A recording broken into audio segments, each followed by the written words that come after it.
AC news కి స్వాగతం.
నమస్కారం.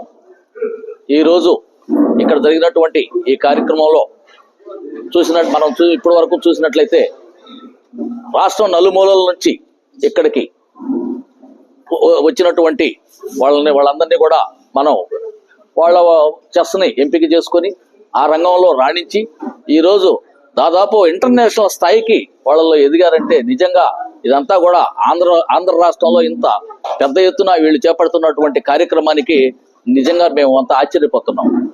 మనం అంతా ఏమనుకుంటున్నాం అంటే వీళ్ళు ఏదో చిన్న లోపంతో ఉంది, వీళ్ళు ఏం చేస్తారు అనేటువంటి ఉద్దేశం ఉండేటువంటి సమాజంలో ఈ రోజు మేము ఎవరికి తీసిపోము. మిగతా వాళ్ళకి ఏమాత్రం మామూలుగా ఉండేటువంటి వ్యక్తులకు ఏమాత్రం తీసిపోని విధంగా మేము సమాజంలో అన్ని విధాలుగా తట్టుకొని నిలబడతాం అనేటువంటి ఒక భరోసాని కల్పిస్తున్నటువంటి ఈ యాజమాన్యానికి, ఇక్కడ ఉండేటువంటి ఆర్గనైజేషన్ కూడా నా హృదయపూర్వక నమస్కారాలు తెలియజేసుకుంటున్నాను. ఎందుకంటే మా ఇంట్లో కూడా ఒక అంగవికలాంగులు ఉన్నారు. అలాగే ప్రతి ఇళ్లలో దేవుడు కొన్ని లోపాలతో ఇచ్చినటువంటి దాన్ని సృష్టికి మామూలుగా వీళ్ళు దాన్ని తిరగరాస్తా వీళ్ళు చరిత్ర సృష్టిస్తా ఈ రోజు ఇందాక మా చేత ఇప్పించినటువంటి మెమెంటోలు రాష్ట్ర స్థాయిలో అదేవిధంగా ఇంటర్నేషనల్ స్థాయిలో గుర్తింపు పొందడానికి వాళ్ళందరూ కృషి చేస్తున్నారంటే నిజంగా వాళ్ళందరూ కూడా అభినందనీయులు. వీళ్ళందరినీ నెల్లూరు పట్టణానికి తీసుకువచ్చి నెల్లూరు పట్టణం మా చేతుల మీదుగా ఆ కార్యక్రమం జరిగే విధంగా చేయడం అనేది నిజంగా వాళ్ళందరికీ కూడా మాకు నెల్లూరు పట్టణానికే గర్వకారణం అని చెప్పి తెలియజేసుకుంటున్నాను. వాళ్ళందరికీ నా హృదయపూర్వక నమస్కారాలు తెలియజేసుకుంటూ సెలవు తీసుకుంటాను.